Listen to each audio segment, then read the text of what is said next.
Every time my father told me I would amount to nothing, I deposited another portion of my paycheck into the account that would eventually buy the roof over his head. He never knew his greatest disappointment had become his secret landlord, until the day his eviction notice arrived with my signature at the bottom.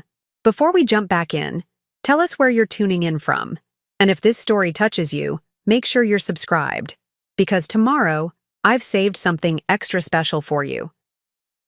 Growing up in the shadow of Richard Mercer was like living under a permanent storm cloud.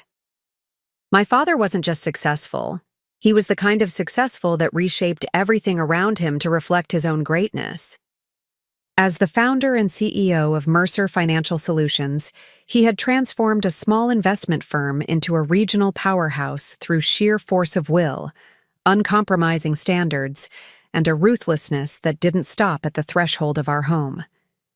Our sprawling colonial in Westfield Heights wasn't just a house, it was a monument to what Richard Mercer expected from everyone associated with his name: excellence, perfection, results. 3 words that seemed permanently etched into the mahogany paneling of his study, where I'd been summoned countless times to explain why my achievements never quite measured up. "Nathan," he would say, swirling imported scotch in a crystal tumbler that cost more than my first car. "When I was your age, I was already managing client portfolios. What exactly do you have to show for yourself?" The truth was, I had plenty to show. Just nothing he would recognize as valuable. While my father built his empire on aggressive acquisition and high-risk investments, I had quietly developed a different kind of expertise. I understood property, not as trophies to be displayed, but as foundations to be built upon. Where he saw transactions, I saw transformations. But Richard Mercer didn't consider real estate management a proper career, especially not the kind I pursued. Glorified maintenance work, he called it, when I took my first job with Urban Revival Properties after college, instead of accepting the entry-level position he'd arranged at his firm. "You're choosing to be a superintendent over a financial analyst?" he had asked, incredulity and disappointment fighting for dominance in his voice. "This is what 4 years at Cornell amounts to?" What he couldn't or wouldn't see was that Urban Revival wasn't just managing buildings. We were revitalizing neighborhoods, creating affordable housing in communities that needed stability, and generating sustainable returns in the process. The work aligned with everything I valued: practical problem-solving, community impact, and long-term thinking. My supervisor, Eleanor Washington, had recognized my potential immediately. A former corporate lawyer who had walked away from a partnership track to pursue community development, she became the mentor my father never was. "Nathan, you have an instinct for this work," she told me after I'd successfully restructured the management of 3 underperforming properties in my first year. "You see the potential in places others have written off." Under Eleanor's guidance, I learned every aspect of the business, from maintenance logistics to tenant relations, from financing models to zoning regulations. I absorbed everything, working longer hours than I ever had studying for my father's approved business courses. The difference was, this didn't feel like work. It felt like purpose. By my 3rd year at Urban Revival, I had developed a reputation as someone who could turn around troubled properties. I lived modestly in a small apartment in one of our renovated buildings, saving most of my salary and bonuses. My father, of course, saw this as further evidence of my failure to launch. 28 years old and living in a converted warehouse, he remarked during one of our increasingly rare family dinners. "Is this really your ambition, Nathan? To be the best educated handyman in the city?" My mother, Catherine, would attempt to redirect these conversations, highlighting some accomplishment she'd gleaned from our private phone calls I made sure to have when I knew my father would be at the office. "Richard, Nathan just received another promotion. He's managing their entire East Side portfolio now," she offered, hope brightening her voice. My father barely looked up from his plate. "East Side of what? That's the wrong side of town to be making any real connections." These dismissals stung less than they once had. I had stopped measuring my worth by Richard Mercer's yardstick. I had my own metrics now: buildings stabilized, tenant satisfaction scores, community programs established, return on investment for our socially conscious investors.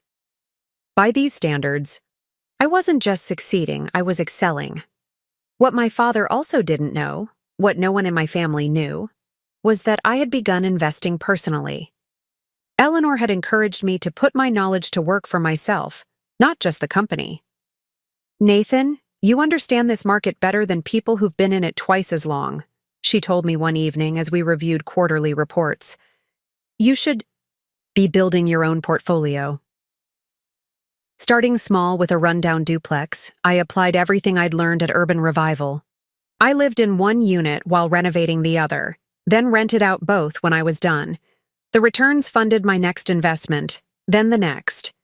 I kept my growing portfolio separate from my work at Urban Revival, though Eleanor knew and supported my side ventures.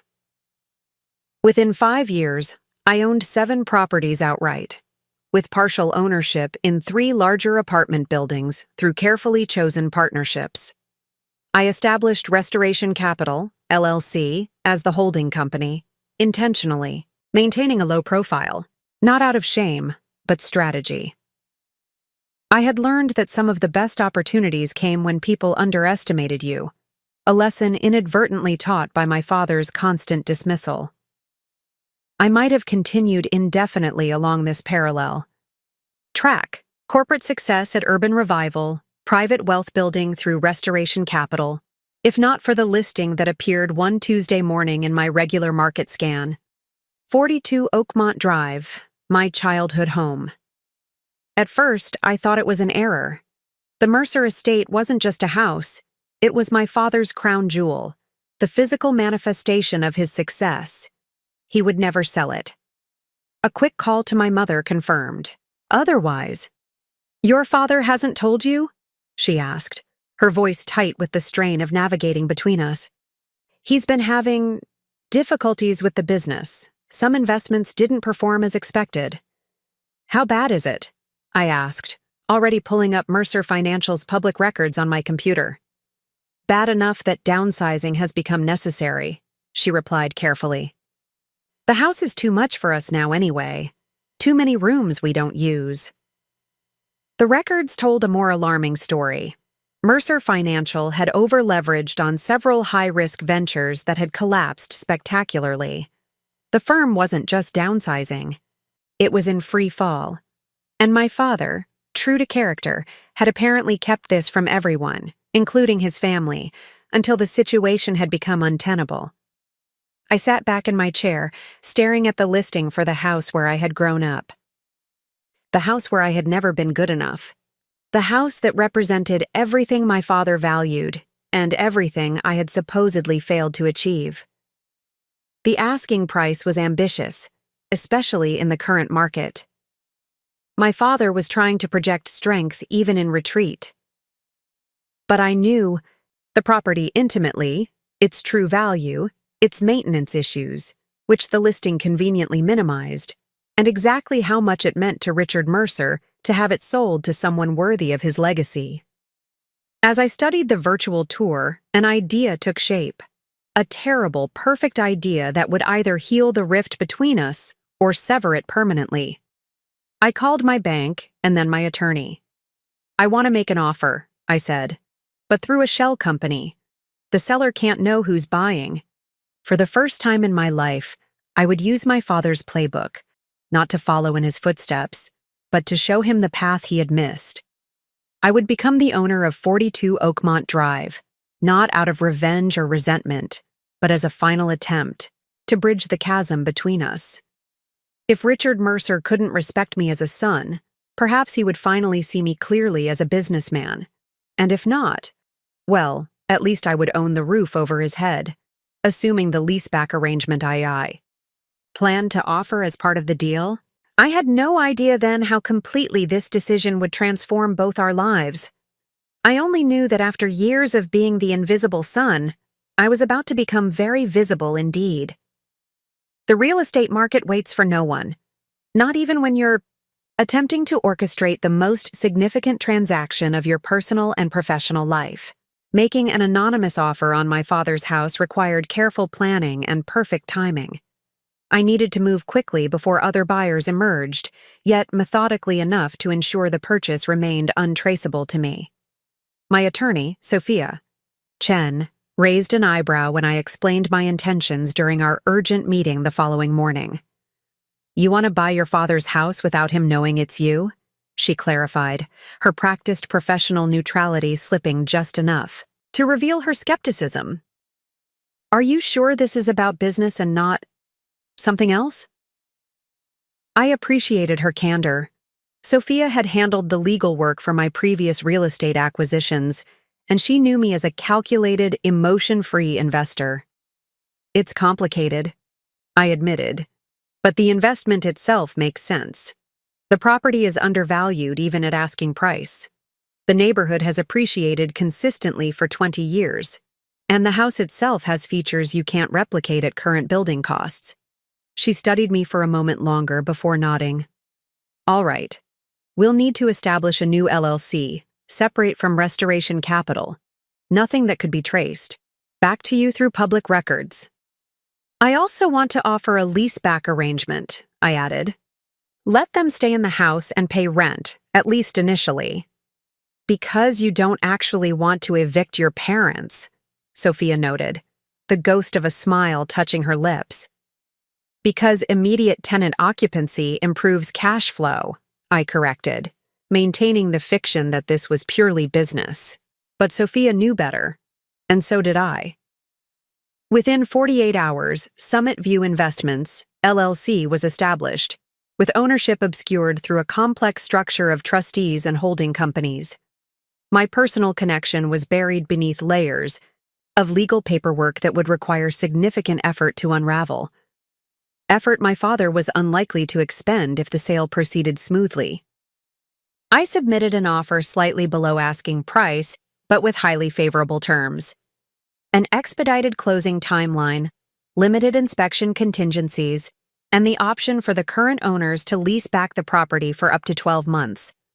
The kind of offer that a motivated seller would find difficult to refuse. Preparing and narrating this story took us a lot of time. So if you are enjoying it, subscribe to our channel. It means a lot to us. Now back to the story. Then came the waiting. 48 tense hours while my father and his representatives considered the offer. I buried myself in work at Urban Revival, reviewing property management reports with unusual intensity as I waited for news. Eleanor noticed my distraction during our weekly leadership meeting. "Nathan, you've checked your phone 6 times in Dway." "The last 15 minutes, she observed after the other team members had filed out. "Either you're expecting life-changing news, or you've suddenly developed a social media addiction." I hesitated, then decided to trust the mentor who had never given me reason to doubt her judgment. I explained the situation, my father's financial troubles, the house for sale, and my anonymous offer. Eleanor listened without interruption, her expression thoughtful. When I finished, she was quiet for a long moment before responding. "I understand wanting to prove yourself to your father," she said carefully, "but I'm concerned about the secrecy. In my experience, transactions built on deception rarely end well, even when the intentions are good." "It's not deception," I countered. "It's a legitimate business transaction. The seller doesn't need to know the buyer's identity." "But this isn't just any seller. It's your father. And this isn't just any property. It's your childhood home." She leaned forward, her gaze direct and challenging. "What's the endgame here, Nathan? What happens when he discovers the truth?" I had asked myself the same question repeatedly over the past days, and still had no satisfying answer. Part of me imagined a dramatic revelation where my father would finally recognize my business acumen. Another part feared his inevitable rage at what he would perceive as a betrayal or usurpation. "I don't know," I admitted. "But I know that continuing as we have been, him dismissing everything I do, me pretending it doesn't matter, isn't working. Something needs to change. Eleanor nodded slowly. Just be careful. The line between proving a point and burning. A bridge can be thinner than we realize. Her words stayed with me as I returned to my office, but any second thoughts were interrupted by the chime of my email. My offer had been accepted. Richard Mercer, the man who had built an empire through savvy financial decisions, had agreed to sell his greatest asset to an unknown entity. The irony wasn't lost on me. The same father who had repeatedly questioned my business judgment had just validated it in the most personal way possible, without even knowing he had done so. The closing process moved with surprising speed. My father, it seemed, was more financially desperate than I had realized, eagerly accepting the accelerated timeline and minimal contingencies. Within 3 weeks, Summit View Investments became the legal owner of 42 Oakmont Drive, and Richard and Catherine Mercer became its tenants, with a 12-month lease at a fair market rate. I signed the final documents in Sophia's office, experiencing a complex mix of emotions as my pen moved across the paper. Triumph, certainly. Vindication, undeniably. But also an unexpected melancholy. I had purchased my childhood home not as a welcomed son returning to the fold, but as a stranger hiding behind corporate entities. "Congratulations," Sophia said as she notarized the completed paperwork. "You're now your parents' landlord." The reality of that statement hit me with unexpected force. I wasn't just making a point or securing an investment. I was fundamentally altering the power dynamic with my father in a way that would eventually become impossible to ignore. "What happens at the end of the lease?" Sophia asked, voicing the question I had been avoiding. "I haven't decided," I answered honestly. "It depends on how the next few months unfold." What I didn't say was that I hoped these months would create an opportunity for reconciliation. That perhaps my father, humbled by financial setbacks and the loss of his prized possession, might be more receptive to seeing me, the real me, not his disappointment of a son. The first rent payment arrived exactly on schedule, transferred automatically from my parents' account to Summit View Investments. My father, predictably meticulous even in reduced circumstances, I monitored the transaction from my laptop while sitting in a coffee shop near one of my renovation projects, feeling strangely disconnected from the significance of the moment. 2 days later, I received an unexpected call from my mother. "Nathan, are you free for dinner this Sunday?" Her voice carried the forced cheerfulness she adopted when serving as intermediary between my father and me. "Is there a special occasion?" I asked, immediately suspicious. Our family dinners had dwindled to obligatory holiday gatherings years ago. "No occasion. Your father just thought it would be nice to catch up. It's been a while since we've all sat down together." My father, suggesting a family dinner for no reason. Something was definitely wrong. "I'll be there," I agreed, curiosity overcoming my usual reluctance. "Should I bring anything?" "Just yourself, sweetheart." Her relief was palpable. 6 o'clock? I spent the intervening days speculating about the purpose of this sudden familial outreach. Had my father discovered my connection to Summit View already? Was this dinner an ambush? Or was he genuinely attempting to reconnect in the wake of his financial troubles? Sunday evening arrived with uncomfortable clarity. As I pulled into the circular driveway of 42 Oakmont Drive, my driveway now technically, I noticed subtle signs of deferred maintenance. The pristine landscaping had developed rough edges. The exterior trim needed touching up. Small details. Most visitors would miss, but that the Richard Mercer I knew would never have tolerated. My mother greeted me at the door with a warm hug that lingered a beat longer than usual. "Thank you for coming," she whispered before leading me into the formal dining room where my father waited. Richard Mercer stood as I entered, offering a firm handshake instead of the cursory nod I had grown accustomed to receiving. He looked older than he had at our last meeting several months earlier. The confident posture remained, but new lines framed his eyes, and his trademark tailored suit hung slightly loose on his frame. "Nathan," he said, his voice carrying the same authoritative tone I remembered from childhood lectures. "Good of you to join us." Dinner began with strained small talk, neutral questions about my health, comments on recent weather, observations about changes in the city's downtown development.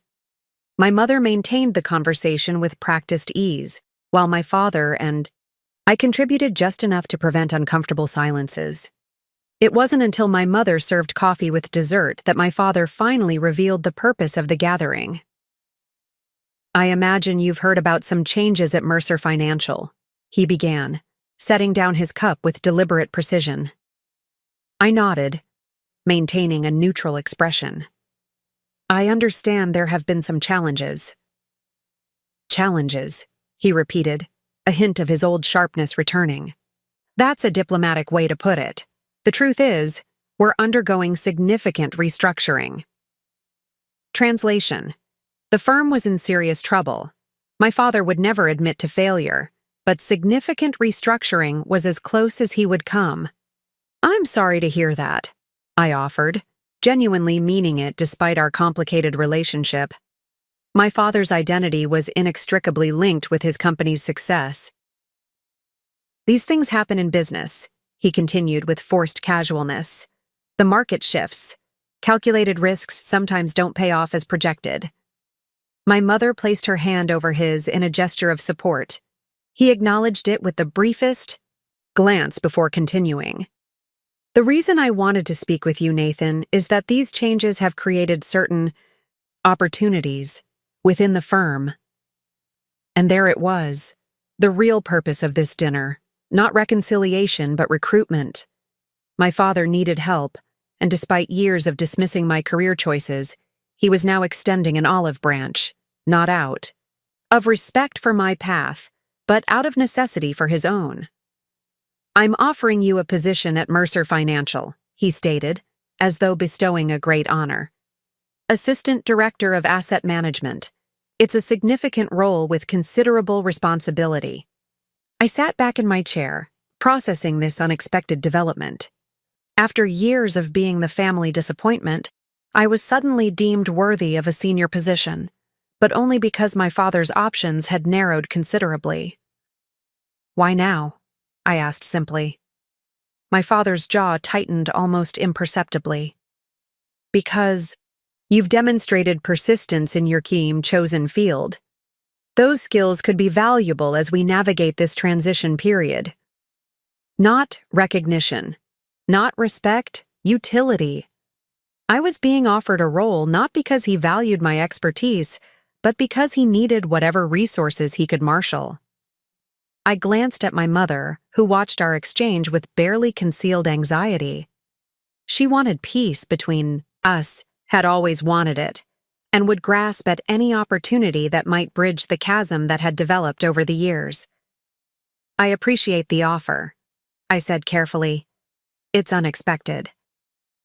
"Take some time to consider it," my father replied, interpreting my response as hesitation rather than rejection. "The compensation would be substantially better than what you're currently earning, and it would put you on a proper career trajectory."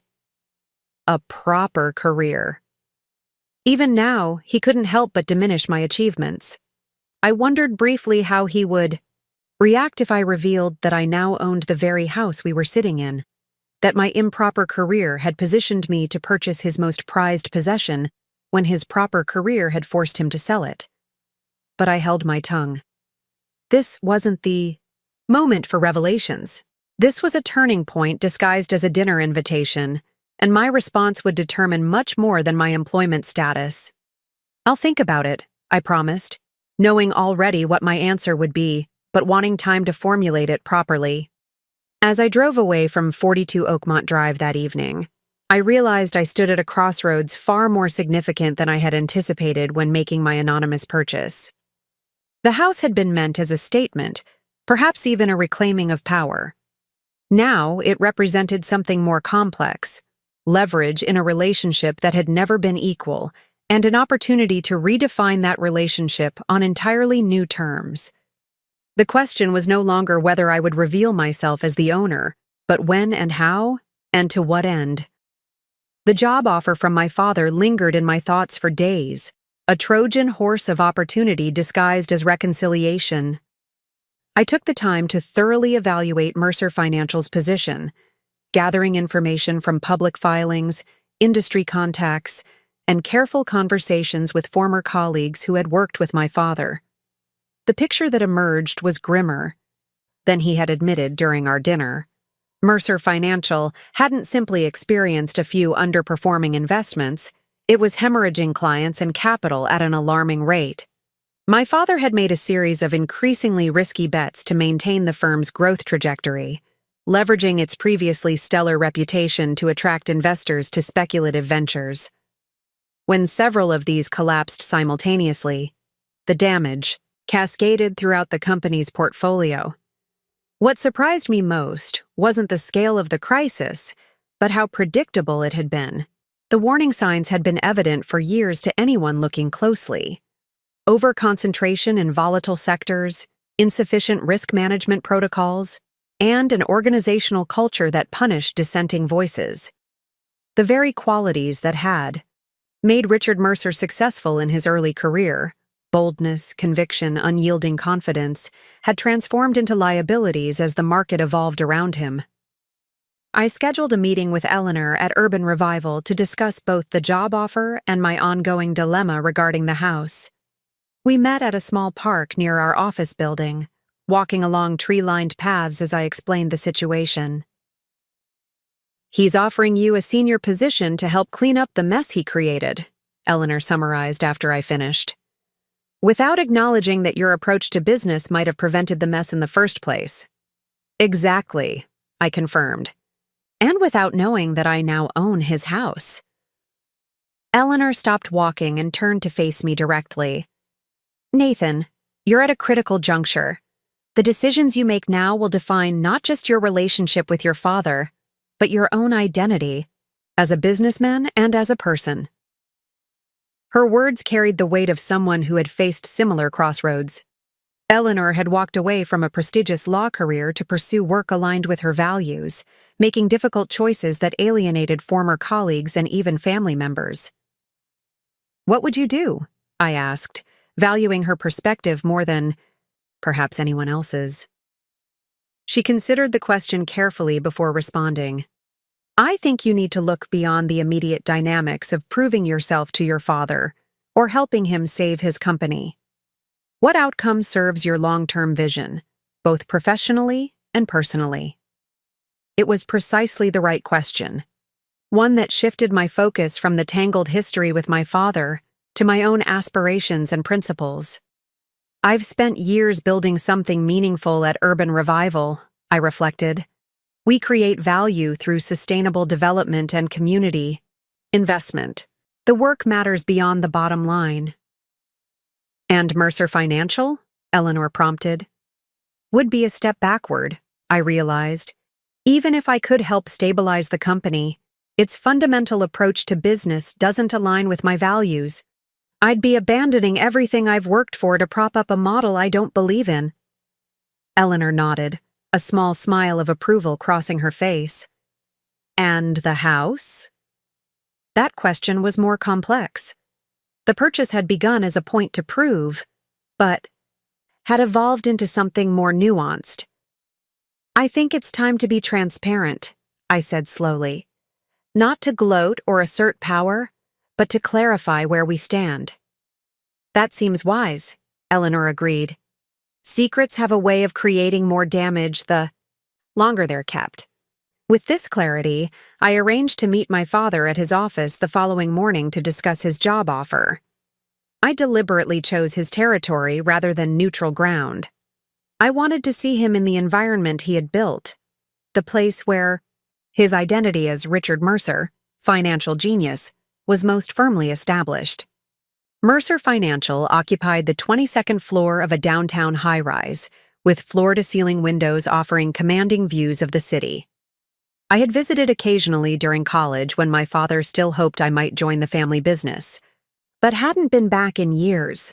The reception area remained impressive, all gleaming surfaces and subtle displays of success, but I noticed fewer staff members than I remembered, and a certain tension in those who remained. My father's assistant, a woman who had managed his professional life for as long as I could remember, greeted me with professional warmth. "Mr. Mercer is finishing a call. He'll be with you shortly."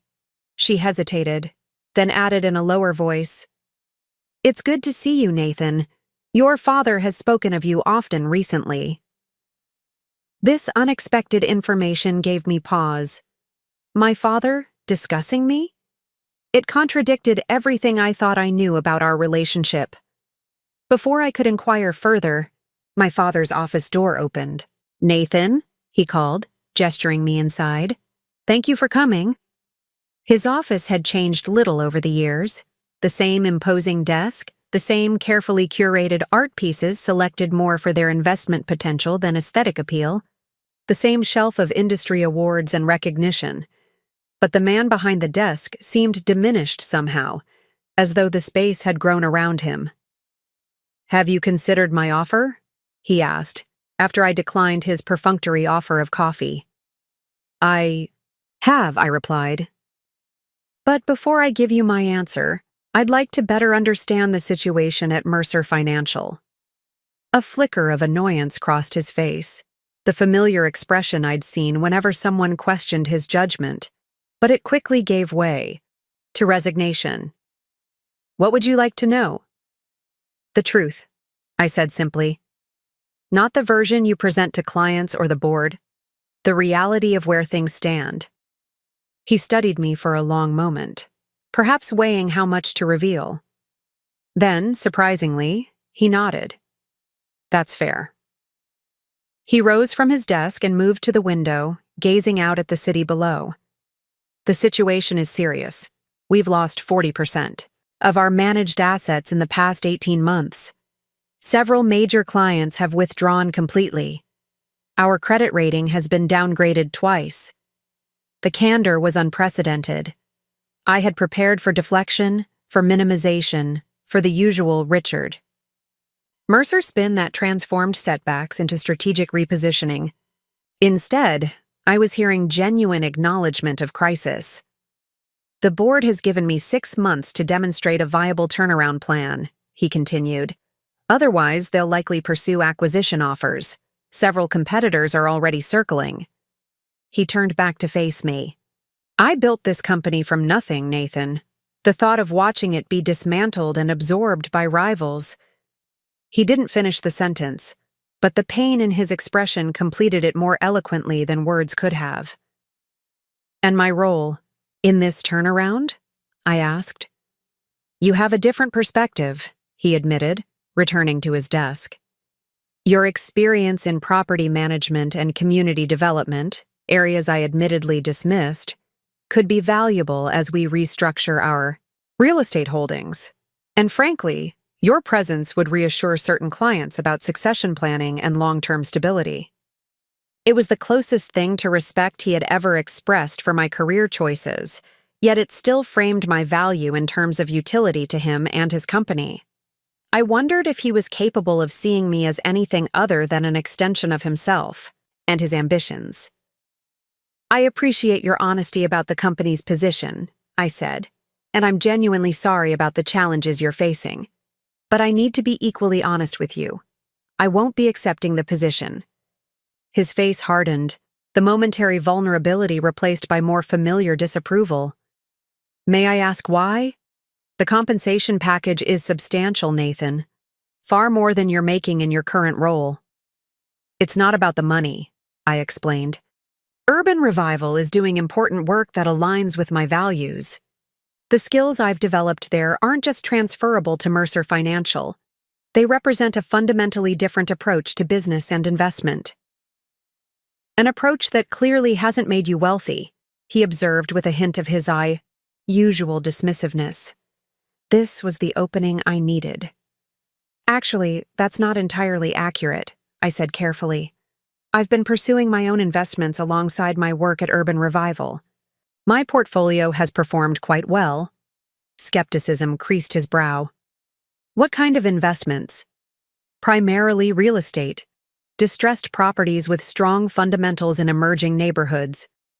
I paused, knowing the next statement would irrevocably change our conversation. In fact, my most recent acquisition might interest you particularly. Oh? He leaned back in his chair, more curious than concerned. I recently purchased a property through one of my investment vehicles. A colonial in Westfield Heights, 42 Oakmont Drive. The transformation in his expression was immediate, confusion giving way to disbelief, then comprehension, and finally a remarkable combination of anger and respect. You? He said, his voice barely above a whisper. Summit View Investments, is yours? I nodded, maintaining steady eye contact. I established it specifically for this transaction. I didn't want my name to influence the sale process. You're our landlord. It wasn't a question, but a statement as he processed this. Revelation. My own son. He stood abruptly, pacing behind his desk. How long have you been planning this? Was this some kind of revenge scheme? It wasn't planned at all, I answered truthfully. I saw the listing, recognized the opportunity, and made a business decision. The same kind you taught me to make. Identifying undervalued assets and moving decisively. He stopped pacing, studying me with new intensity. And now what? Do you intend to evict us when the lease expires? Is that your endgame? I have no intention of evicting you and Mom, I assured him. The leaseback arrangement can continue as long as you wish, or if you prefer to purchase the property back at market value, I'm open to that discussion as well. Purchase it back, he repeated bitterly. From my son. The property I bought before you were born. He shook his head, a harsh laugh escaping him. The irony is spectacular. This isn't about humiliating you, I said firmly. It's about establishing that I've built something substantial through methods you've consistently dismissed. I don't need to rescue Mercer Financial to prove my worth as a businessman or as your son. The words hung between us, reshaping the air in the room. For perhaps the first time in our relationship, we were speaking as equals, not in status or achievement necessarily, but in the fundamental dignity of our respective positions. My father returned to his seat, the initial shock giving way to a more measured assessment. How extensive is your real estate portfolio? He asked after a prolonged silence. 12 properties owned outright, partial ownership in 5 multi-unit developments, and 2 commercial properties, I answered. All cash flow positive, with an average annual return of 11%. He nodded slowly, calculation replacing emotion in his expression. Impressive, he acknowledged, the word clearly difficult for him to voice. And all this while working a regular job at Urban Revival? The work at Urban Revival isn't just a job, I corrected. It's where I honed the expertise that makes my personal investments successful. The company's approach to community-focused development informs everything I do. Something shifted in my father's demeanor. Not full understanding, perhaps, but a grudging recognition that my path, so different from what he had envisioned for me, had produced tangible results he could no longer dismiss. I still believe you're making a mistake by declining my offer, he said finally. But I can see you've given it proper consideration. He straightened some papers on his desk, a habitual gesture when concluding a discussion. Regarding the house, I assume you'll want to inspect the property as the new owner? That won't be necessary, I replied. I know the house well enough. Just continue the maintenance as you normally would and document any major issues that arise. He nodded, professional courtesy replacing familial tension. Will you tell your mother about this arrangement? I hesitated, having not fully considered this aspect. I think that should be your decision. The news might be better coming from you. Probably right, he agreed, surprising me with this small concession to my judgment. I'll speak with her tonight. As I stood to leave, my father remained seated, his expression unreadable. "Nathan," he said as I reached the door. "How did you know?" "Know what?" "That the house was undervalued. That I would accept less than it was worth." I turned back to face him fully. "Because I paid attention to what you taught me, even when you thought I wasn't listening. You always said the true value of an asset isn't in its current condition, but in its potential. I saw the potential you were leaving untapped." A complex emotion flickered across his face, pride warring with the realization that his own principles had been used to outmaneuver him. "Well played," he said finally, the words carrying a weight beyond their simple meaning. As I left Mercer Financial that morning, I felt neither triumph nor vindication, but something more nuanced, the quiet satisfaction of having finally been seen, if not fully understood, by the man whose approval I had stopped seeking years. The power dynamic between us had shifted irreversibly, not because I now owned his house, but because I had demonstrated the validity of my own path on terms even Richard Mercer could comprehend. The conversation marked a beginning rather than an end, the first exchange of many that would gradually reconstruct our relationship on a foundation of mutual respect rather than patriarchal authority. That transformation wouldn't happen overnight, but the ground had been prepared for something new to grow. 3 days after revealing myself as the owner of my father's house, I received an unexpected visitor at my office. I was reviewing plans for a mixed-use development in a formerly industrial neighborhood when my assistant knocked on my door. "There's a Catherine Mercer here to see you," she announced, clearly unaware of the significance. "She doesn't have an appointment, but she insists it's important." My mother rarely made unscheduled appearances anywhere, let alone at my workplace. Her life had always been meticulously organized around my father's schedule and preferences.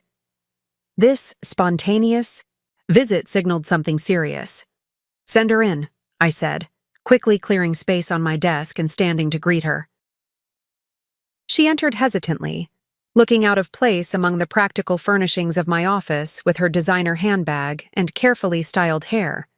But beneath the polished exterior, I noticed signs of strain, shadows under her eyes inadequately, concealed by makeup, a slight tremor in her hands as she declined my offer of coffee.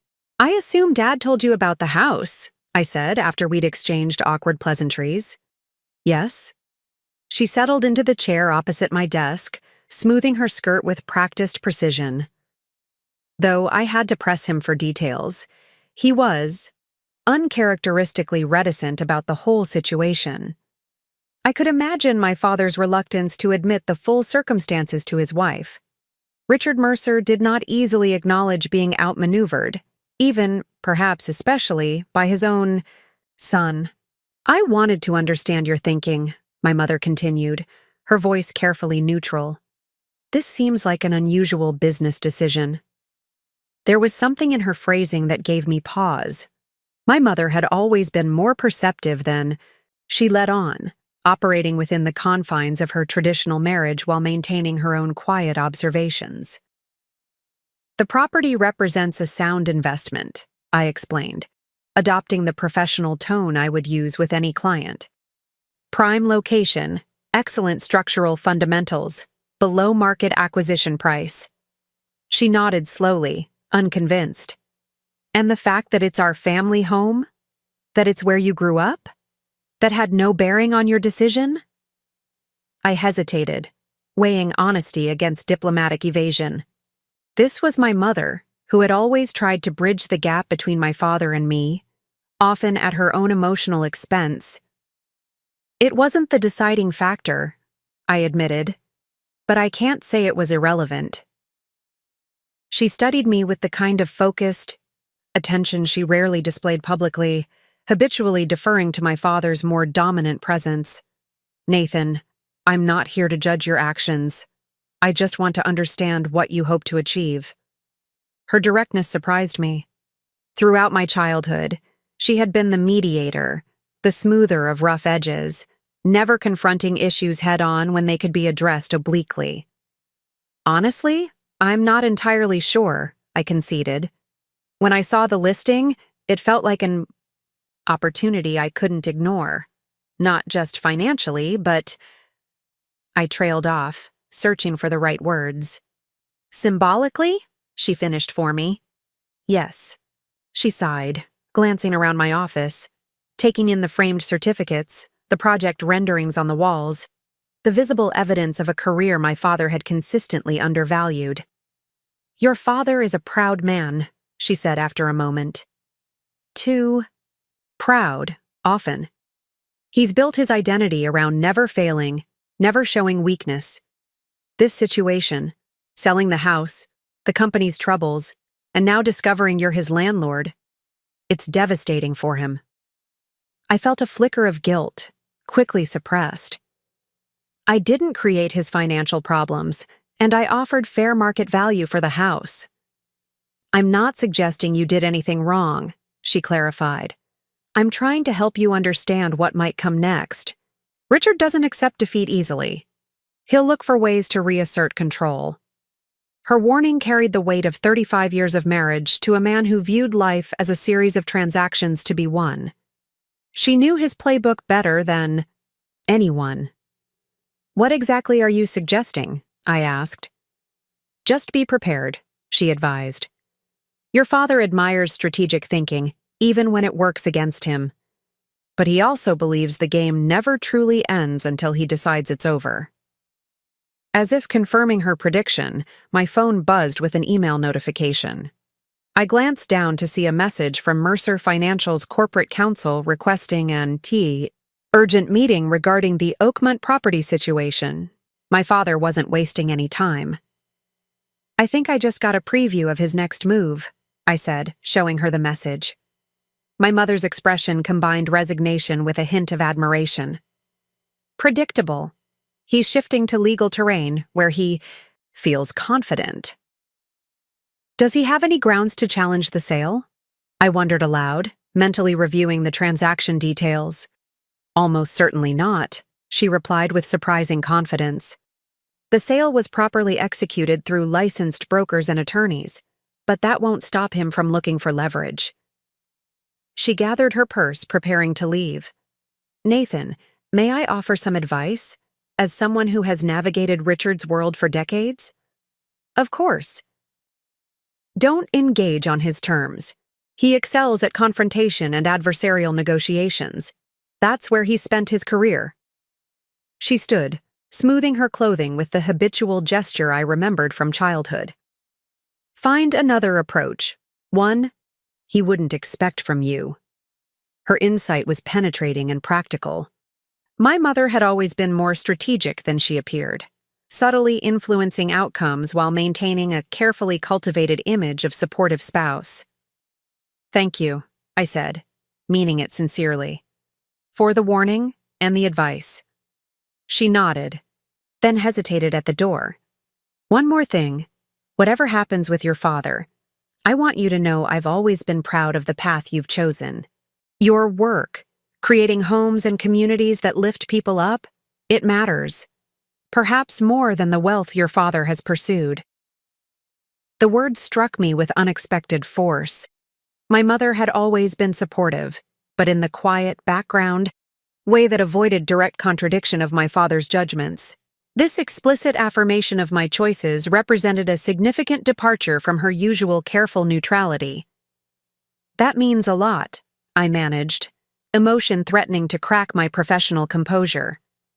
She offered a small smile before departing, leaving me to contemplate both her warning and her unprecedented endorsement of my career.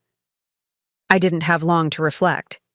Within an hour, Sophia Chen called to inform me that Mercer Financial's attorneys had requested all documentation related to the house purchase, citing concerns about potential conflicts of interest and disclosure issues. They're fishing, Sophia assessed bluntly. The transaction was clean, but they'll look for any technical violation or procedural irregularity they can use as leverage. What's the worst-case scenario? I asked. Realistically, they might find grounds to delay the closing process if it weren't already completed, or they could potentially pursue damages if they could prove you had insider information that affected The sale price. She paused. But Nathan, we were meticulous with this transaction. Every disclosure was properly made. The offer was fair and transparently presented. Their posturing, not presenting a genuine legal threat. I appreciated her confidence but remained unsettled. My father had built his career on identifying and exploiting weaknesses others had missed. If there was a vulnerability in the transaction, he would find it. That evening, I received a second, more direct communication, a text message from my father himself. We need to discuss terms for moving forward. Dinner tomorrow, 7 p.m., Carlton Restaurant. Just us. The Carlton was my father's preferred venue for high-stakes business negotiations. Expensive enough to impress, private enough for sensitive discussions. His choice of location sent a clear message. This was a business matter, not a family. 1. I confirmed the appointment and spent the next day preparing as I would for any critical negotiation. I reviewed all documents related to the property purchase, consulted with Sophia about potential legal challenges, and even researched recent comparable sales in the neighborhood to reaffirm the fairness of my offer price. When I arrived at the EAE Carlton the following evening, my father was already seated at his usual corner table, a glass of scotch before him. He rose as I approached, offering a handshake rather than any warmer greeting. "Thank you for coming," he said, resuming his seat as the waiter appeared to take my drink order. We observed the rituals of fine dining with practiced precision, discussing the menu, ordering appropriate wines, exchanging minimal pleasantries about the restaurant's recent renovation. Only after our appetizers arrived did my father broach the actual purpose of our meeting. "My attorneys have reviewed the Oakmont property transaction," he began, his tone deliberately casual. "They've identified several areas of concern. Such as?" I maintained an equally measured tone. Potential non-disclosure of material information, possible manipulation of the bidding process, questions about the legitimacy of Summit View as a properly registered investment entity. He took a careful sip of his wine. Nothing definitively actionable, perhaps, but enough to justify extended legal examination. Translation. He didn't have a real case, but he could make things difficult and expensive if he chose to pursue it. That sounds like a threat, I observed. "A reality assessment," he corrected. "Protracted legal challenges benefit neither of us. They're costly, time-consuming, and potentially damaging to both our reputations." "What exactly are you proposing?" I asked, cutting through the preamble. He set down his glass, leaning forward slightly. "A clean resolution. You sell the property back to me at your purchase price. No profit, no loss. I'll cover all associated transaction costs. In exchange, I'll drop any potential legal inquiries." I had anticipated something along these lines, an attempt to undo what he perceived as a humiliating reversal of fortune. But the directness of his approach surprised me. No pretense of family reconciliation, just a business-like proposal to restore the status quo. "And if I decline?" I asked. "Then we proceed with a comprehensive legal review of the transaction," he replied evenly. "Which will inevitably become public, potentially affecting your standing with Urban Revival and your other investment partners." My mother's warning echoed in my mind. This was indeed my father's preferred terrain: direct confrontation, implicit threats, forcing his opponent to choose between capitulation and costly resistance. I could have responded in kind. Could have pointed out that any investigation would likely reveal more about Mercer Financial's troubles than any impropriety in my purchase. Could have countered his threat with one of my own, perhaps raising the possibility of increasing the rent or declining to renew the lease. But that would mean engaging on his terms, exactly as my mother had cautioned against. Instead, I considered what approach would be most unexpected coming from me. What would Richard Mercer least anticipate from his disappointing son? "I understand your position," I said finally. "And I appreciate your directness. But I think we're approaching this from the wrong angle entirely." He raised an eyebrow, skepticism evident. How so? We're treating this as a zero-sum game. You win, I lose, or vice versa. That's never been my approach to business, and frankly, it's not the approach that builds sustainable value. Spare me the community development philosophy, he said dismissively. This is about a specific property and a specific transaction. Actually, it's about much more than that, I countered. It's about two different visions for creating value and measuring success. And I think there's an opportunity here that we're both missing. Curiosity temporarily overcame his defensiveness. What opportunity? A partnership, I said simply. Not with Mercer Financial, but between you and me directly. A new venture that combines your experience with my approach to community-focused development. The suggestion clearly caught him off guard. He had prepared for confrontation or capitulation, not collaboration. What exactly are you proposing? I retain ownership of the house for now, and you continue living there under the current lease arrangement. But we establish a new investment fund focused on revitalizing neighborhoods similar to the East Side projects I've been working on at Urban Revival. You contribute your financial expertise and connections. I contribute my development experience and community relationships. He studied me with narrowed eyes, attempting to identify the trap or trick in my proposal. Why would this approach benefit either of us more than a clean break? Because it creates new value instead of simply redistributing existing assets, I explained. The kind of projects I specialize in generate returns that meet or exceed market rates while also building community wealth and stability. Your expertise in structuring financial instruments could help scale these models beyond what I could achieve independently. I could see the calculations happening behind his eyes. Not just financial projections, but assessment of motives and potential outcomes. My father never accepted a deal without thoroughly understanding its implications from every angle. You're serious about this, he said finally, less a question than a realization. Completely. I'm not interested in humiliating you or undoing your legacy. I'm interested in building something meaningful that incorporates the best of what we both bring to the table. A complex array of emotions crossed his face: suspicion, pride, reluctance, and something that might have been respect. I'd need to see detailed projections, historical performance data, risk assessments. Of course, I have comprehensive documentation on all my previous projects, including IRR calculations and social impact metrics. He nodded slowly, professional interest temporarily overriding personal dynamics. And ownership structure? Decision-making? Authority? Equal partnership, I said firmly. Different responsibilities based on our respective expertise, but equal authority on major decisions. Transparent governance from the outset.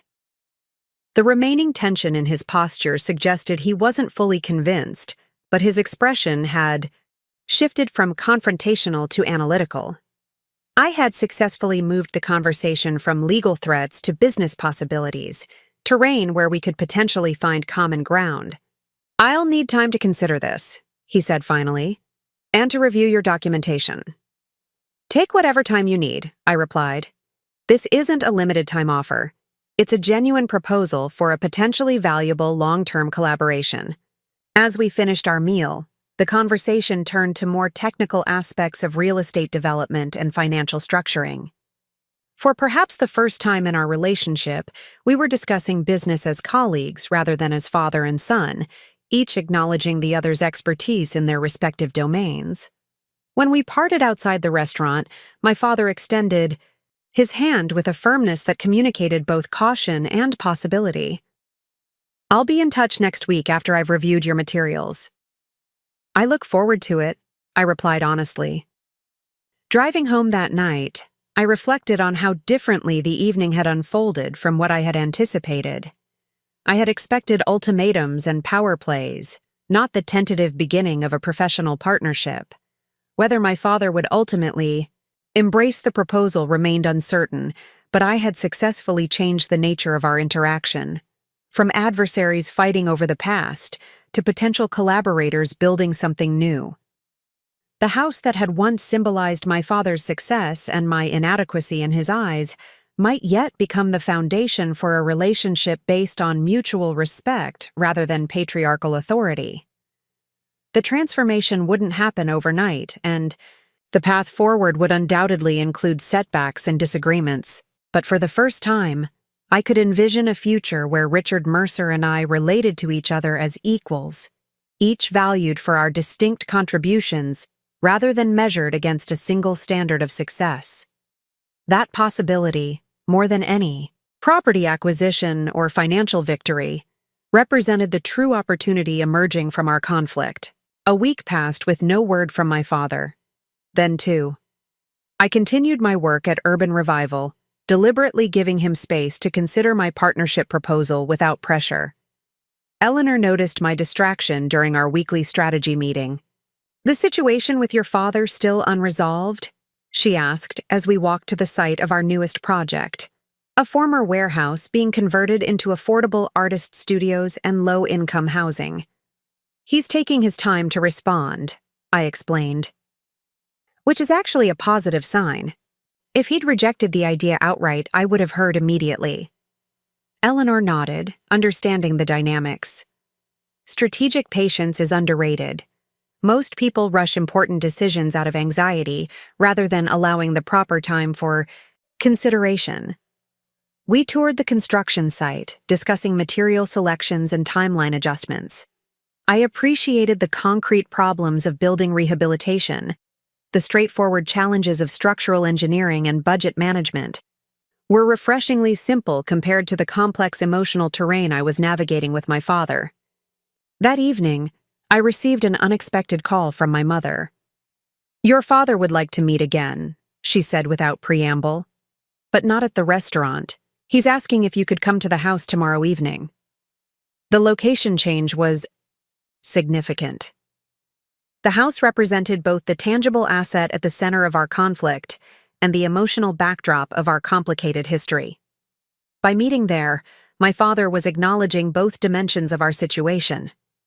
"What's his frame of mind?" I asked, trying to gauge what to expect.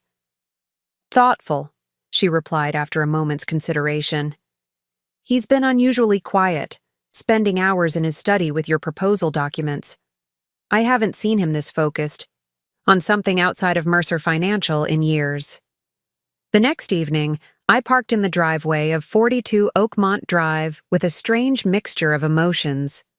As both the homeowner and the son, I occupied dual roles that created an almost surreal dissonance. Should I knock on the door of my own property? Should I use the key I now legally possessed but had never used? I opted to knock, maintaining the social boundaries that seemed appropriate given the circumstances. My mother answered, greeting me with a warmer embrace than usual. "He's in the study," she said, her tone conveying more than her words. "He's been preparing for this conversation all day." The study had always been my father's inner sanctum, the place where he made his most significant decisions, and where my childhood transgressions had been judged and sentenced. Entering it now as an adult, as a property owner, as a potential business partner rather than a disappointing son, I was struck by how the space had simultaneously shrunk and retained its psychological power. My father stood as I entered, not behind his desk as I expected, but beside the fireplace where two chairs had been arranged facing each other. Another departure from the expected script. "Nathan," he greeted me, gesturing to the chairs. "Thank you for coming." We sat, and I waited for him to begin. He had called this meeting. It was his move to make. "I've spent considerable time reviewing your proposal and researching your previous projects," he said, his tone businesslike but lacking its usual edge. "There are aspects of your approach that I find intriguing." Coming from Richard Mercer, this qualified as effusive praise. I nodded, allowing him to continue without interruption. The Riverfront Commons project in particular demonstrated unusual financial architecture, he noted. The combination of tax credit syndication, private investment, and community ownership stakes created returns that substantially outperformed the market while limiting downside risk. I was surprised by his detailed knowledge of one of my most complex deals. It took nearly 18 months to structure that transaction, I acknowledged. The legal work alone was a significant percentage of the overall development cost. He nodded, professional appreciation visible beneath his usual reserve, creative use of the Opportunity Zone provisions, and the community benefit agreement protected the investment from the kind of local opposition that often delays or derails projects in transitional neighborhoods. We discussed several other developments I had overseen, my father demonstrating a thorough understanding of not just the financial mechanics, but the underlying community development principles. He had clearly done his homework, approaching my work with the same analytical rigor he applied to potential acquisitions for his own firm. After nearly an hour of substantive discussion, he leaned back in his chair, expression shifting from professional assessment to something more personal. "You've built something impressive, Nathan," he said finally. "Not in the way I would have done it, certainly, but the results are undeniable. From anyone else, this might have seemed like faint praise. From Richard Mercer, the man who had spent decades dismissing my career choices, it represented a seismic shift in perspective." "Thank you," I said simply, recognizing the significance of the moment without overplaying it. He rose, moving to his desk where several documents were arranged with characteristic precision. "I've drafted a preliminary structure for the partnership you proposed. It's not an acceptance. There are details we would need to negotiate, but it's a framework for discussion." I joined him at the desk, examining the documents with professional interest. True to form, my father had created a comprehensive outline covering everything from capital contribution requirements to decision-making protocols to profit distribution formulas. The level of detail reflected serious consideration rather than perfunctory response. "This is thorough," I observed, genuinely impressed by the quality of his analysis. "You've addressed several structural challenges I hadn't fully resolved in my initial concept." "Experience has its advantages," he remarked, the closest he would come to reminding me of his decades in the business. "The governance structure in particular needs refinement. Equal authority sounds reasonable in principle, but in practice, deadlocks can paralyze operations. I've suggested an alternative approach on page 4. We spent the next 2 hours in detailed discussion of the partnership structure, occasionally disagreeing, but always maintaining professional respect. My father's expertise in financial structuring complemented my on-the-ground development experience in ways that gradually revealed the genuine potential of our collaboration. As the evening progressed, I became increasingly aware of my mother, occasionally passing by the study door, visibly relieved at the civilized tone of our interaction. For perhaps the first time in her marriage, she was witnessing something she had long desired but never experienced: her husband and son engaged in mutually respectful dialogue. Around 11, my father finally gathered the documents, signaling an end to our discussion. "I think we've made good progress," he said, the formal phrasing disguising what seemed like genuine satisfaction. "There are still significant details to resolve, but the fundamental concept appears viable." I agreed, standing to leave. But as I prepared to depart, my father remained by his desk, an uncharacteristic hesitation in his posture. "There's another matter we should address," he said finally, "the house." I had wondered when this would resurface. Despite our productive discussion of the partnership, the property ownership issue remained unresolved. "What about it?" I asked carefully.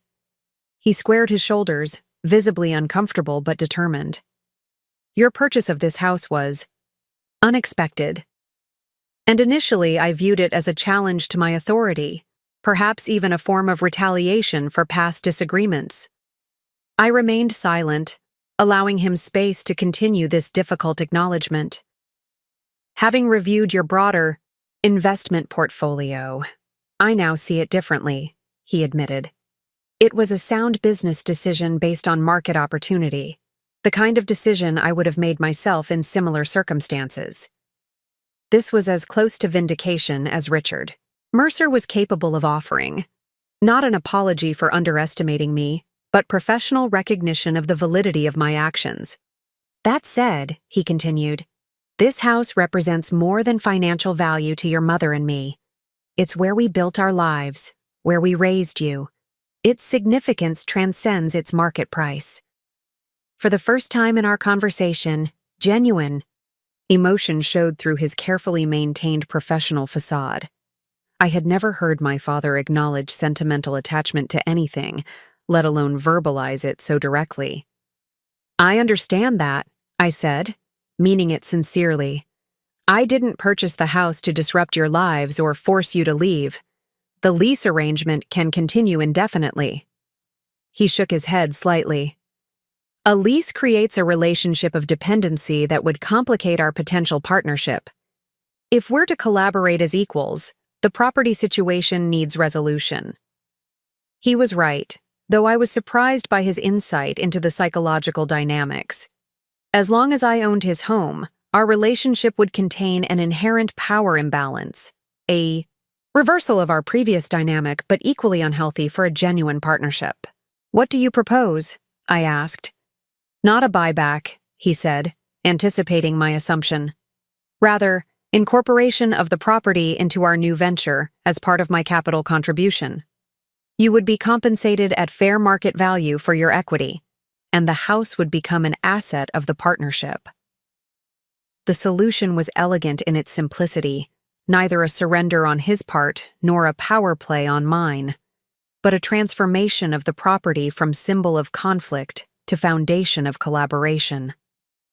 I would need to consult with my attorney about the tax implications, I said, considering the practical aspects. But conceptually, it makes sense.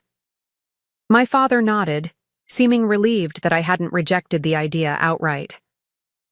There's one additional element, he added.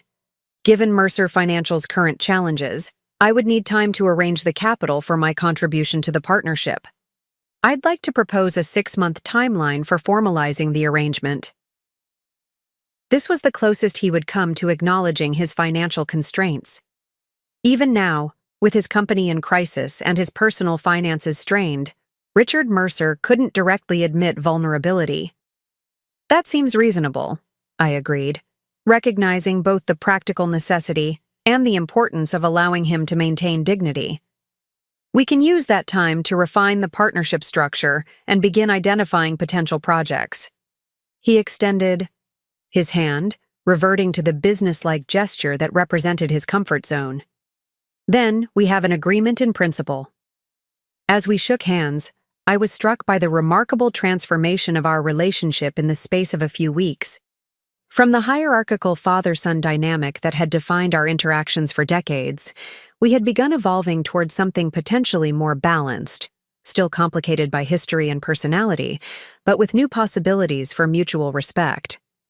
My mother appeared in the doorway, having evidently been listening to the conclusion of our conversation. It's late, she observed, poorly concealing her delight at our apparent reconciliation. Nathan, why don't you stay in the guest room tonight? It seems silly to drive home at this hour. The invitation carried symbolic weight beyond its practical suggestion. This was no longer just my childhood home that I now happened to own. It was potentially becoming the foundation for a new phase of our family relationship. Thank you, I accepted. That would be convenient. As I followed my mother to the guest room, the same space where I had stayed during college breaks and holiday visits, I reflected on the unexpected path that had led me here. What had begun as a property acquisition motivated partly by the desire to prove myself had evolved into something far more significant. The first steps toward a genuine reconciliation, based not on capitulation to my father's expectations, but on mutual recognition of our distinct but complementary strengths. The house that had once represented my father's success and my perceived failure had been transformed into a catalyst for reimagining our relationship. Its walls, which had witnessed decades of tension and misunderstanding, might yet contain a different future. One where Richard and Nathan Mercer built something meaningful together, not as father and disappointment, but as partners with shared purpose and distinct contributions. That possibility alone made the entire complicated journey worthwhile. The following morning, I awoke in my childhood home with a strange sense of disorientation. Sunlight filtered through the guest room blinds, the same blinds my mother had installed when I left for college, transforming my teenage bedroom into a more neutral space. This physical transformation mirrored the psychological shift occurring in our family dynamic. Familiar elements reconfigured into something new and not yet fully defined. Downstairs, I found my father already dressed for work, reviewing documents, at the kitchen table while my mother prepared breakfast. This scene of domestic normalcy felt both familiar and surreal, given the significant changes unfolding between us. "I've drafted a preliminary timeline for our partnership development," my father announced without preamble, sliding a meticulously organized folder across the table. "I'd appreciate your review and input before we proceed to formal documentation." No good morning, no acknowledgement of the unusual circumstances of my overnight stay. Richard Mercer, retreating to the comfortable territory of business discussions, rather than navigating the more complex emotional landscape of our evolving relationship. "I'll review it today," I promised, accepting both the folder and the unspoken boundaries. My mother placed a plate before me, my favorite breakfast from childhood, prepared exactly as I remembered it. "Will you be working from home today?" she asked, the question directed at my father, but clearly intended to create space for continued conversation between us. He hesitated, glancing at his watch. "I have meetings scheduled at the office, but—" He looked up, making a visible decision. "They can be rescheduled. Nathan and I should continue our discussion while the momentum is positive." This small adjustment, prioritizing our nascent partnership over his established routine, represented significant movement from a man who had structured his entire life around the primacy of Mercer Financial. After breakfast, we retreated to his study, spreading documents across his desk as we refined the partnership framework. My father's approach was methodical, addressing each component of the business structure with precise attention to detail. My contribution was more conceptual, focusing on our investment philosophy and project selection criteria. "These neighborhood vulnerability metrics," my father said, examining the evaluation system I had developed at Urban Revival. "They're surprisingly predictive of property value appreciation." "They were designed to identify communities at risk of displacement," I explained, "not as investment targeting tools. But yes, they've proven effective at identifying areas poised for market shifts." He nodded thoughtfully. "The correlation makes sense. You're identifying critical inflection points in neighborhood trajectories." He made a note in the margin of the document. "We should incorporate this framework into our acquisition protocols, but with additional guardrails to ensure our investments benefit existing residents rather than accelerating displacement." I stared at him, momentarily speechless. My father, the ruthless profit maximizer, was voluntarily suggesting constraints to prevent community harm, a concept he had previously dismissed as sentimental interference with market efficiency. "That's exactly right," I agreed, trying to mask my surprise. "We'd need to pair any property acquisition with community benefit agreements and possibly tenant protection provisions." "Draft a standard template," he directed, making another note. "We'll need to customize for specific projects, but a baseline framework would streamline implementation." We continued in this vein for hours, my father applying his financial expertise to strengthen my community development models while gradually incorporating elements of my values-based approach into his investment framework. The partnership, taking shape, wasn't merely a combination of our respective skills, but a genuine synthesis. something new that drew from both our perspectives while transcending our individual limitations. Around noon, my mother interrupted with lunch and the news that Eleanor Washington had called my cell phone twice. "I should check in with Urban Revival," I said, suddenly remembering that I hadn't notified my team about my unexpected overnight stay. "We have contractor meetings scheduled for the Riverfront project this afternoon." My father nodded, gathering the documents we'd been reviewing. "We've made good progress. Take these with you and add your revisions. We can reconvene later in the week." As I prepared to leave, gathering my things from the guest room and thanking my mother for her hospitality, my father appeared in the foyer. He seemed uncharacteristically hesitant, adjusting his tie in a gesture I recognized as concealed nervousness. "Before you go," he said, his tone carefully neutral, "there's a matter we haven't addressed directly."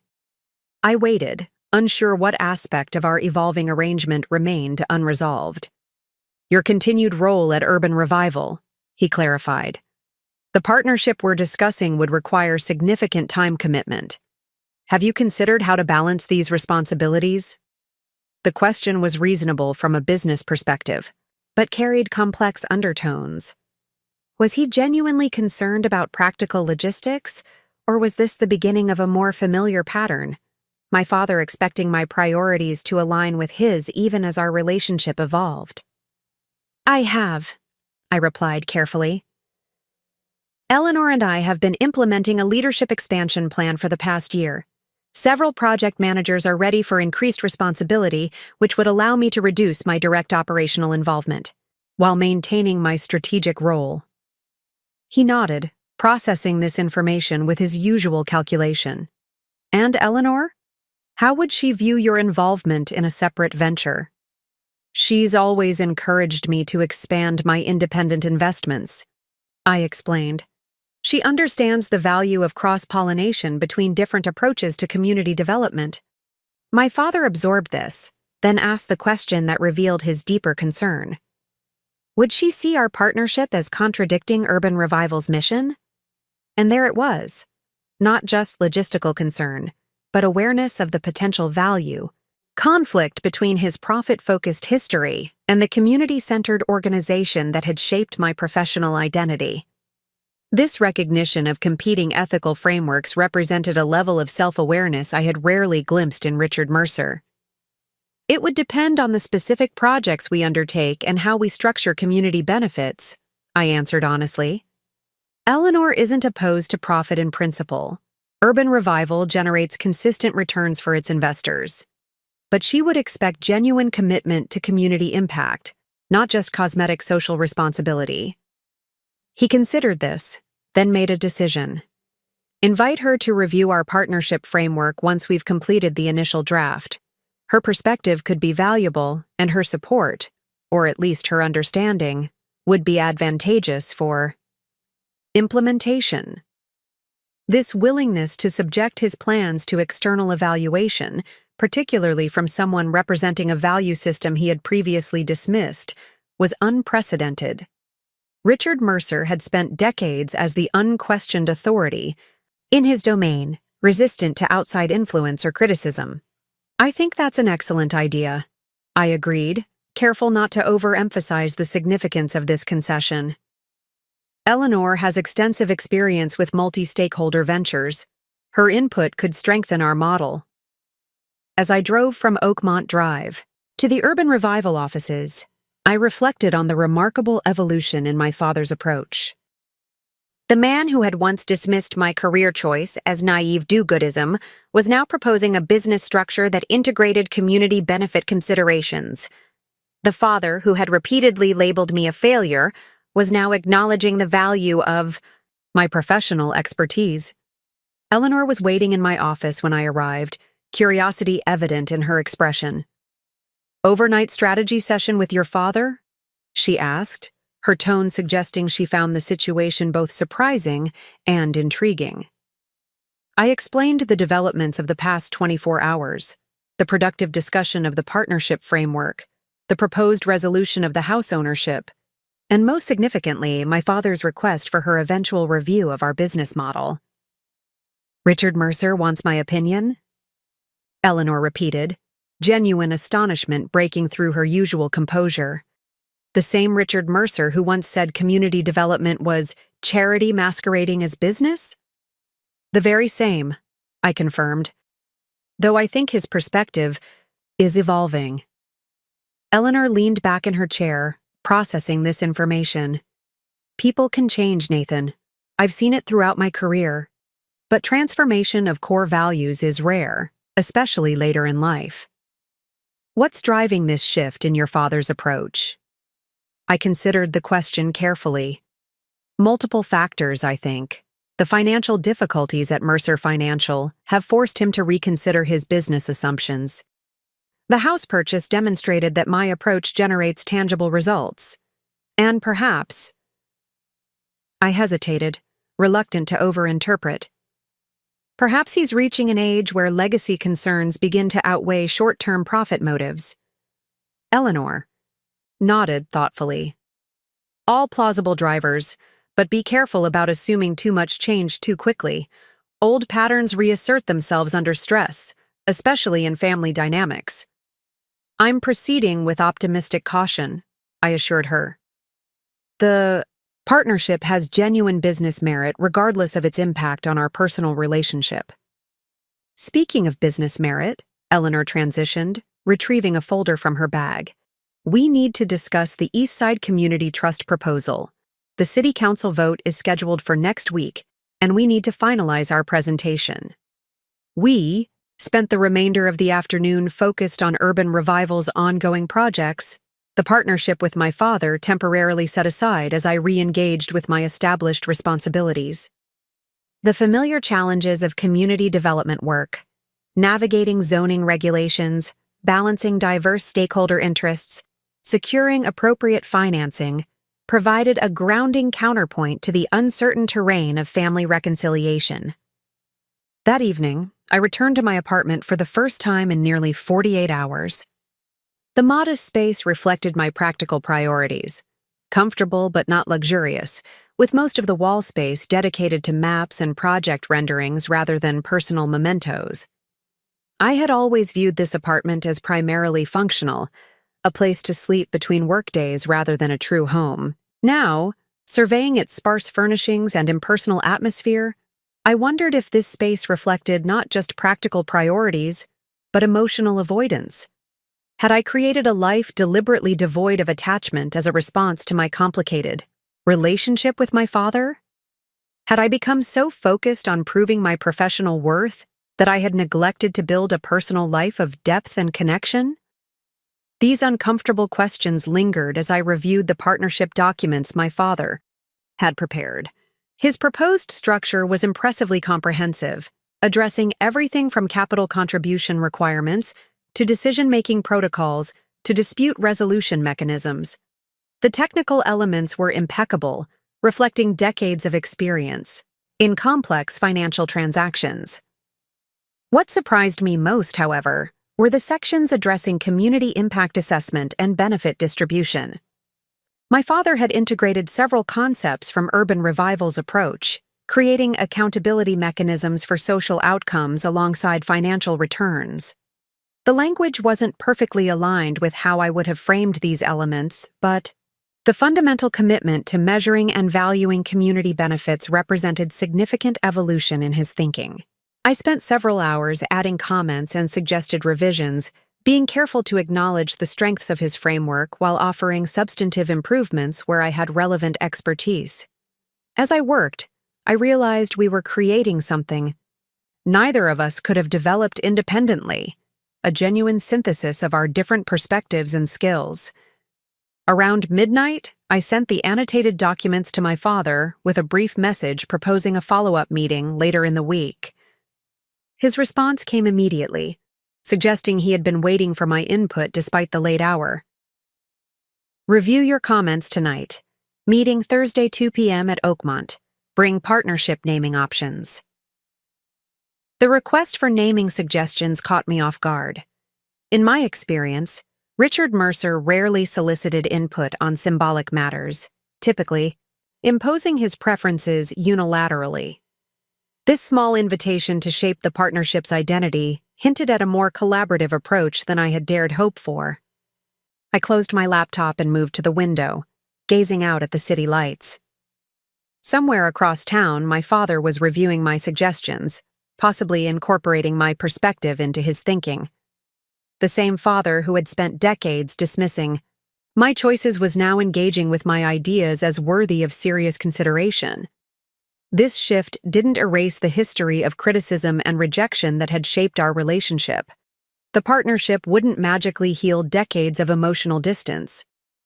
But it represented a beginning, an opportunity to build something new on the complicated foundation of our shared past. As I prepared for bed, I noticed a text message from my mother.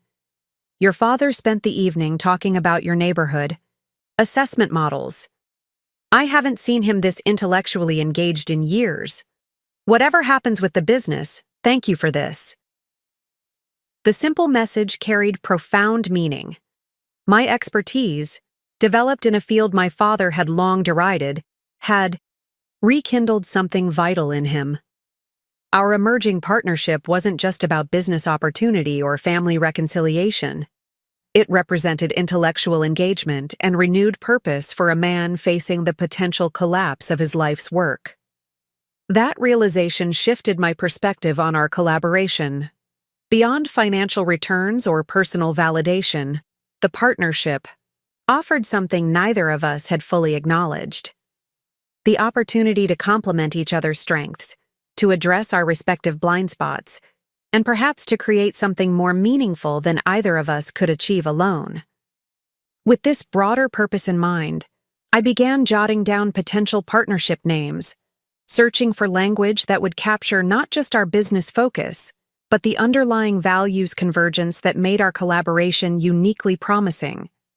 By the time I finally slept, I had settled on a frontrunner that I hoped would resonate with my father: Legacy Foundation Partners, a name that acknowledged both our family connection and our shared commitment to building something of lasting value. Thursday afternoon arrived with unexpected complications. A potential investor for Urban Revival's largest project to date requested an emergency meeting that couldn't be rescheduled, forcing me to text my father with an apology and a request to postpone our partnership discussion. His response was surprisingly accommodating. Business priorities understood, rescheduled for Saturday 10 a.m., better timing anyway, some developments to discuss. This flexibility, acknowledging the legitimacy of my existing commitments rather than expecting immediate availability, represented another subtle shift in our dynamic. The Richard Mercer I had grown up with would have viewed any rescheduling as a lack of proper prioritization, particularly when it involved his plans. When Saturday morning arrived, I drove to Oakmont with growing curiosity about the developments my father had mentioned. The house looked different somehow, not physically altered, but viewed through my evolving perspective. This property that had once symbolized my father's success and my perceived inadequacy was transforming into something else, a potential headquarters for a new venture that would combine our distinct strengths. My mother greeted me at the door, with unusual excitement. "He's in the garden," she said, gesturing toward the back of the house. "He's been out there for hours already." The garden was my mother's domain, a carefully cultivated space that my father had always appreciated, but rarely engaged with directly. Finding him there rather than in his study represented a significant departure from established patterns. I found him kneeling beside a newly turned bed of soil, dress shirt sleeves rolled up, expensive trousers marked with dirt. He looked up as I approached, acknowledging me with a nod before returning his attention to a cluster of young plants he was carefully spacing in the freshly prepared ground. "Japanese maples," he explained without being asked. "Your mother has wanted them for years. Finally found time to help her install them properly." I couldn't recall ever seeing my father engaged in physical labor unrelated to his fitness regimen.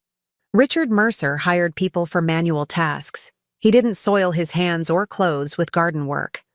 "They look good," I offered, unsure how to respond to this unexpected tableau. Healthy specimens. He nodded, rising and brushing soil from his hands. Growth potential is the key with trees. Initial appearance matters less than root structure. And placement. He gestured toward the house. Let's continue inside. I have updates on our partnership framework. As we walked toward the house, I noticed other subtle changes to the property. Fresh mulch in the beds near the foundation, newly trimmed hedges, repainted trim around the windows. Maintenance tasks that would typically have been outsourced to professionals, but now showed signs of personal attention. In his study, my father had transformed the space from its usual formal arrangement to something resembling a project room. The large desk had been pushed aside to make room for a conference table, where documents and large format plans were carefully arranged. The walls, normally adorned with formal photographs and achievement certificates, now displayed maps of the city with colored markers indicating various neighborhoods. I've been researching potential target areas for our initial projects, he explained, moving to the largest map. Based on your vulnerability metrics and my analysis of capital flow patterns, I've identified 3 priority zones with optimal conditions for our model. The thoroughness of his analysis was impressive, especially from someone who had never expressed interest in neighborhood-level development planning. He had not only incorporated my evaluation framework, but extended it with additional financial metrics that strengthened the predictive model.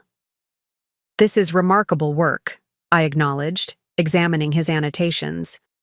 The integration of capital availability indicators with community stability metrics creates a more comprehensive targeting system than I've been able to develop at Urban Revival. A flicker of satisfaction crossed his face before he returned to business mode. I've also refined the partnership structure based on your feedback.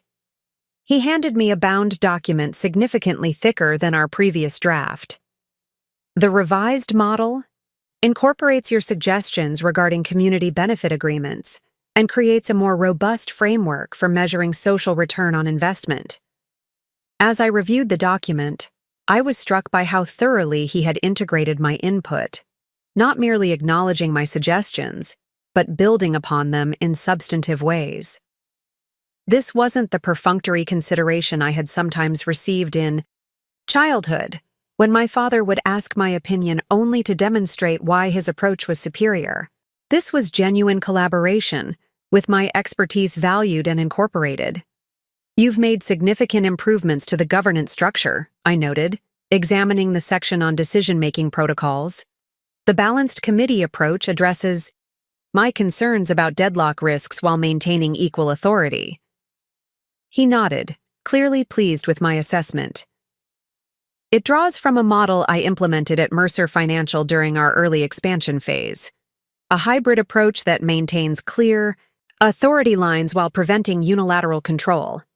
We spent the next 2 hours in detailed discussion of the partnership framework, moving from technical structures to philosophical foundations, with a fluidity that would have seemed impossible weeks earlier.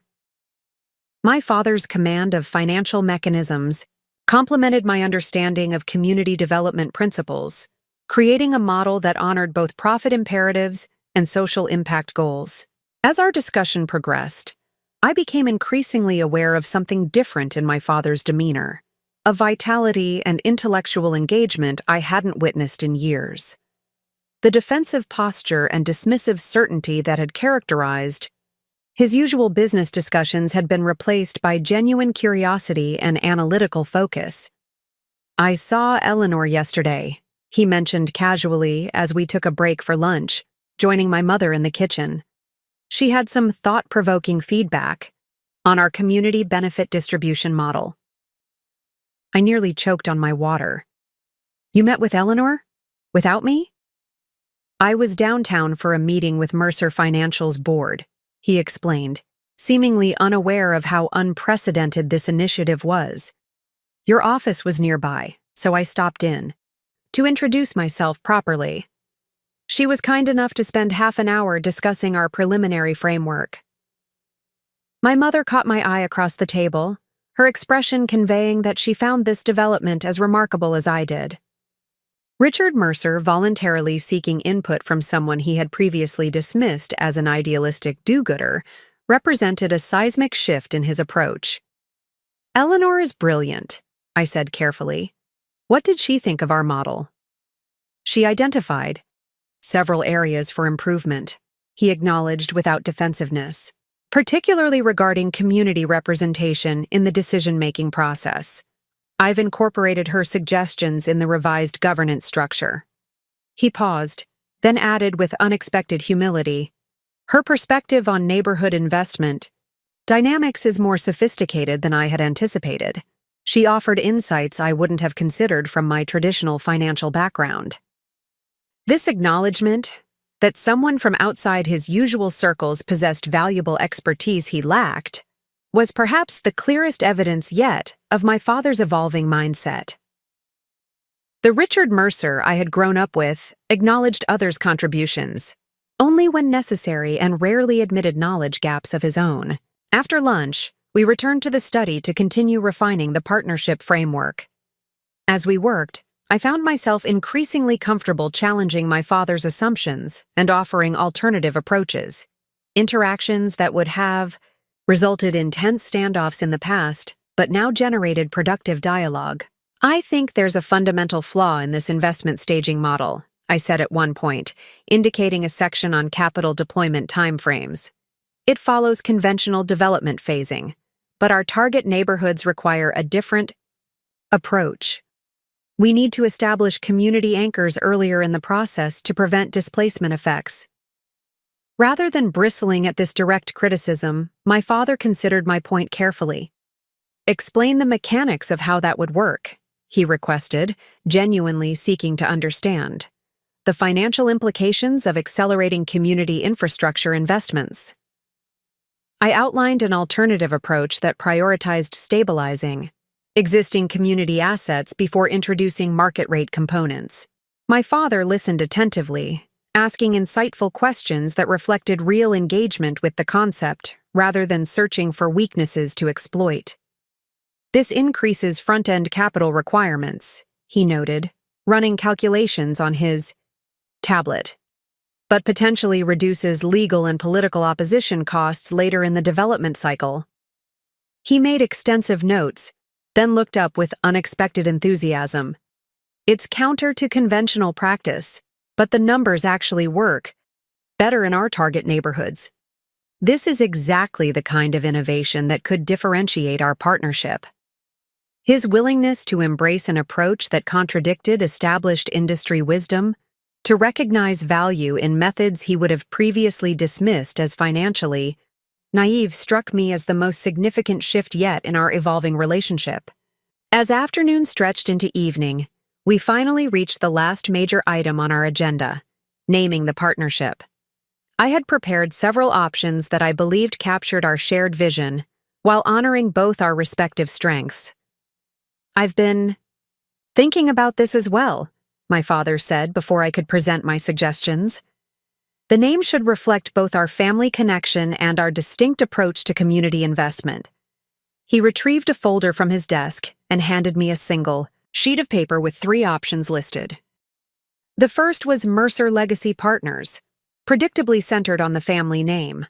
The second was Foundation Community Capital, more aligned with the social impact focus I prioritized. But it was the third option that caught me by surprise: Cornerstone Renewal Ventures. "This would be my preference," my father said, watching my reaction closely. Cornerstone represents the foundational nature of neighborhood investment, while renewal captures the transformation process without the negative connotations of gentrification or redevelopment. I stared at him, momentarily speechless. This name contained no reference to Mercer, no assertion of familial ownership or control. Instead, it centered on the work itself, the mission of community renewal through strategic investment. It was precisely the kind of name I would have chosen if given complete freedom, yet it had come from my father. "I think it's perfect," I said finally. "It captures exactly what we're trying to build." A look of genuine pleasure crossed his face, not the familiar satisfaction of having his preference accepted, but the deeper contentment of connection through shared vision. "Then Cornerstone Renewal Ventures it is," he declared, extending his hand to formalize our agreement. As we shook hands, no longer the distant professional gesture of our earlier negotiations, but a genuine symbol of partnership, I realized how profoundly our relationship had transformed in the space of a few weeks. From the hierarchical dynamic that had defined our interactions for decades, we had begun evolving toward genuine collaboration based on mutual respect and complementary strengths. This evolution hadn't erased our differences or healed all past wounds. My father remained more focused on financial mechanisms than community relationships. I still prioritized social impact metrics over pure return calculations. But these differences had transformed from sources of conflict to complementary perspectives that strengthened our shared enterprise. As we finished our work and joined my mother for dinner, I recognized that what we were building extended beyond business partnership. We were creating a new foundation for family connection, one based not on authority and compliance, but on mutual recognition of distinct but equally valuable contributions. The house that had once symbolized the distance between us, my father's, achievement that I could never match, was becoming the literal and figurative foundation for a new chapter in our relationship. Its walls, which had witnessed decades of tension and misunderstanding, now contained the blueprints for something neither of us could have built alone. "To Cornerstone," my mother offered, raising her glass at dinner. "May it be everything you both envision." As we toasted our new venture, I caught something in my father's expression I had rarely seen directed toward me. Not just approval or acceptance, but genuine pride. Not pride in a reflection of himself, but in the unique strengths I had developed along my own path. That moment of recognition, more than any business success we might achieve together, represented the true renewal of our relationship, a cornerstone upon which we could build something authentic and enduring. The transition from conceptual agreement to operational reality began with surprising momentum. Within 2 weeks of finalizing our partnership name, my father secured temporary office space in a renovated industrial building downtown, a deliberate departure from Mercer, Financial's imposing high-rise headquarters. The open concept loft with exposed brick walls and abundant natural light represented a physical manifestation of our new approach, transparent, accessible, and integrated with the urban fabric rather than towering above it. "What do you think?" my father asked as he led me through the space for the first time. The question itself reflected our evolving relationship. Richard Mercer genuinely seeking my opinion rather than presenting a fait accompli. "It's perfect," I replied, appreciating the symbolism as much as the practical layout. The central workspace promotes collaboration, while the conference areas provide privacy when needed. And the location is ideal, walking distance to 3 of our target neighborhoods. He nodded, pleased with my assessment. "I had them install additional data infrastructure to support your mapping systems. The building's recently upgraded fiber optic lines should provide the bandwidth you mentioned needing for community demographic visualization." This attention to my technical requirements, anticipating needs I had only briefly mentioned during our planning discussions, demonstrated how seriously he was taking my operational input. The Richard Mercer of the past would have prioritized impressive client-facing facilities over practical work tools. This balance of form and function represented another subtle but significant shift in his approach. As we explored the space, my father outlined his timeline for transferring select assets from Mercer Financial to provide our initial capital base. The process was more complex than I had anticipated, requiring careful navigation of fiduciary obligations to existing investors, while establishing our new entity's independence. "The board has approved the spin-off of our community development portfolio," he explained, showing me the transaction structure he had developed. "These assets align with Cornerstone's mission and represent approximately $20 million in deployable capital. Combined with the properties you're contributing, we'll have sufficient scale for institutional credibility while maintaining the agility of a boutique firm. The financial architecture was impressive, preserving value while creating new potential through strategic recombination. While I had developed expertise in project-level financing, my father's mastery of large-scale capital structures provided capabilities I couldn't have accessed independently. "What about your remaining responsibilities at Mercer Financial?" I asked, aware that he was still technically CEO of the struggling firm. A shadow crossed his face, the first indication of vulnerability I had seen since our partnership discussions began. "The transition plan is progressing. Wilson Bradford from the Chicago office is stepping in as interim CEO while the board evaluates long-term leadership options." The careful phrasing couldn't disguise the reality. My father was being sidelined from the company he had built. While our partnership offered a new direction, the loss of his primary professional identity represented a profound personal challenge. "How are you feeling about that shift?" I ventured, testing the boundaries of our newly established openness. He didn't answer immediately, moving to the window to gaze at the city skyline where Mercer Financial's headquarters dominated the view. 35 years, he said finally.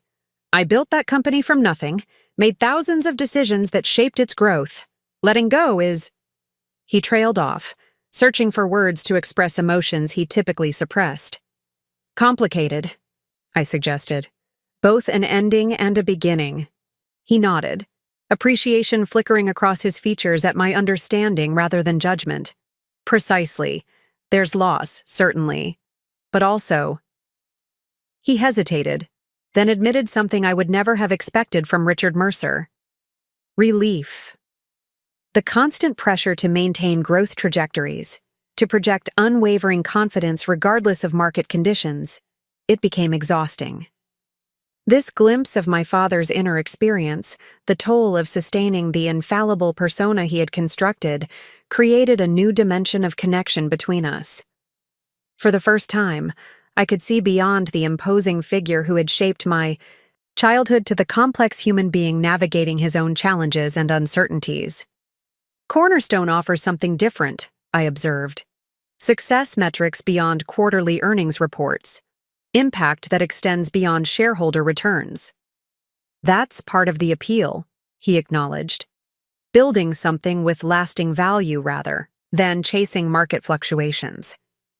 He turned from the window, composure restored. "But enough reflection. We have implementation targets to meet.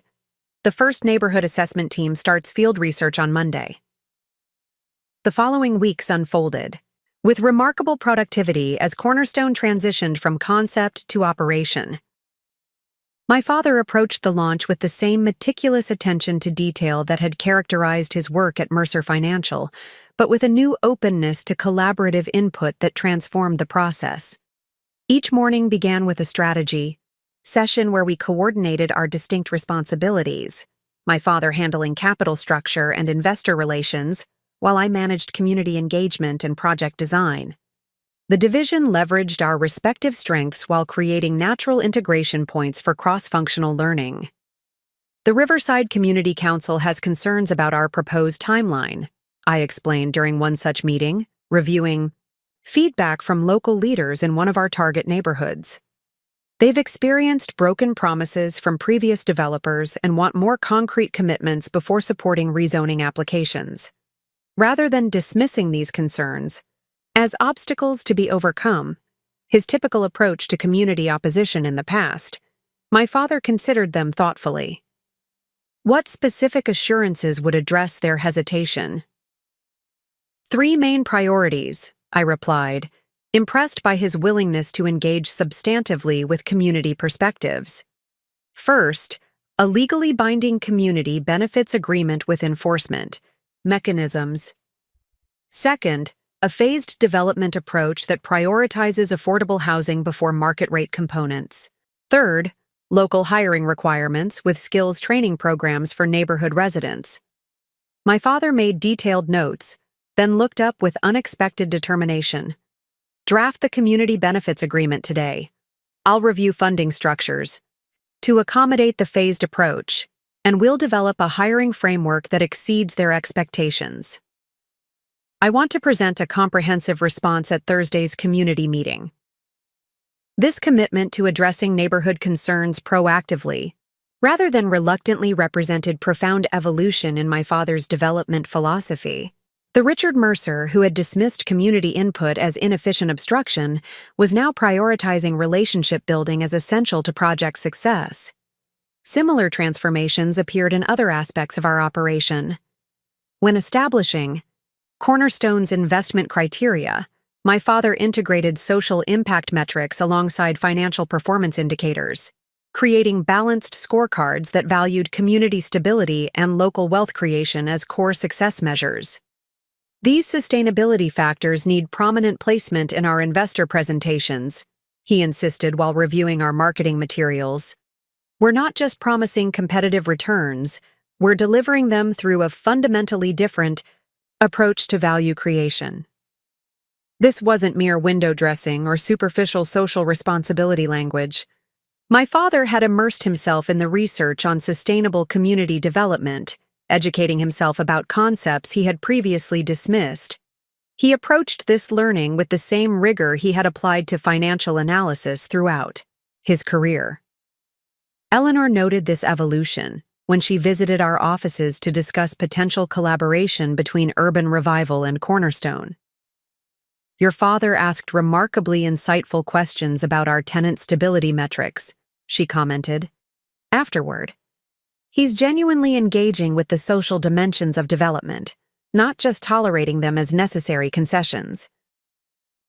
He's approaching community investment with the same analytical depth he applied to financial markets, I observed. Once he recognized the value proposition, he committed fully to understanding the mechanics. It's more than intellectual engagement, Eleanor countered. I see genuine value alignment emerging. He's internalizing principles that previously seemed foreign to his worldview. This transformation became particularly evident during our first major project acquisition, a neglected commercial corridor in a historically underserved neighborhood. As we conducted site visits and community listening sessions, my father demonstrated unexpected patience with the complex relationship-intensive process of participatory planning. These residents have essential knowledge we can't access through data analysis alone, he acknowledged after a 3-hour community workshop that ran well beyond its scheduled conclusion.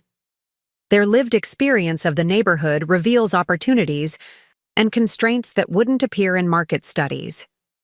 This recognition that valuable insight could come from sources outside traditional expertise hierarchies represented perhaps the most profound shift in my father's approach. The man who had built his career on the primacy of financial acumen was now advocating for diverse knowledge inputs and collaborative decision-making. As Cornerstone's operational framework solidified, we encountered inevitable challenges that tested our partnership.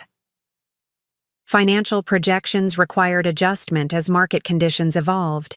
Community engagement processes revealed conflicting neighborhood priorities. Regulatory approvals faced unexpected delays. Each obstacle presented an opportunity to either revert to old patterns or reinforce our emerging collaborative model. One particularly difficult situation arose when a potential anchor tenant for our first development withdrew unexpectedly, creating a significant gap in our financial projections. In the past, such a setback would have triggered my father's most authoritarian tendencies, imposing unilateral decisions and dismissing alternative perspectives in the name of crisis management. Instead, he called an emergency team meeting where he presented the challenge with remarkable transparency. We've lost the Westside Health Center as our primary commercial tenant, he announced to our small but growing staff. This creates both a financial gap and a community service deficit in our development plan. I want to hear everyone's ideas for addressing both dimensions of this challenge. What followed was a genuine brainstorming session where team members from diverse backgrounds offered perspectives my father would have previously ignored. A junior community liaison suggested approaching a network of independent healthcare practitioners to create a cooperative clinic model.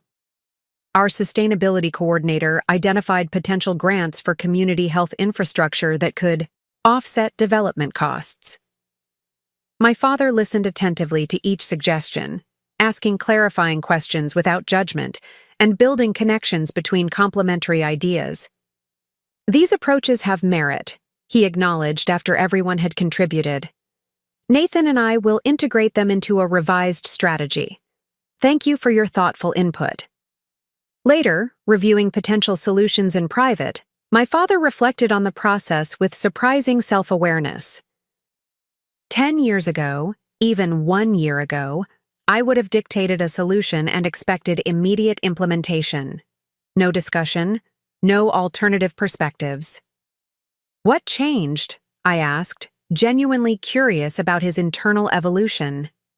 He considered the question carefully. Experience, partly. I've seen the limitations of that approach, how it creates superficial compliance but inhibits innovation and commitment. He paused, then added with unusual candor, "And watching you lead differently at Urban Revival. Your collaborative style initially struck me as inefficient, but the results speak for themselves. Your teams demonstrate extraordinary dedication and creativity because they have genuine agency." This acknowledgement, that he had learned from my leadership approach rather than dismissing it, represented perhaps the most profound shift in our relationship. The hierarchy that had defined our interactions for decades had truly begun to flatten, creating space for mutual influence and reciprocal growth.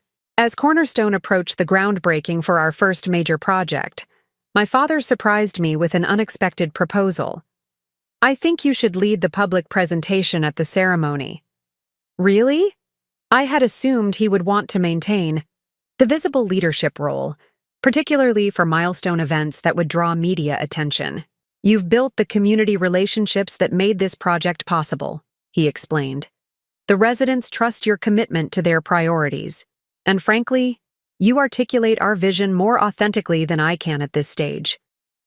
This willingness to step back from the spotlight, to recognize that effective leadership sometimes means empowering others to represent the work, demonstrated genuine evolution in my father's understanding of his role.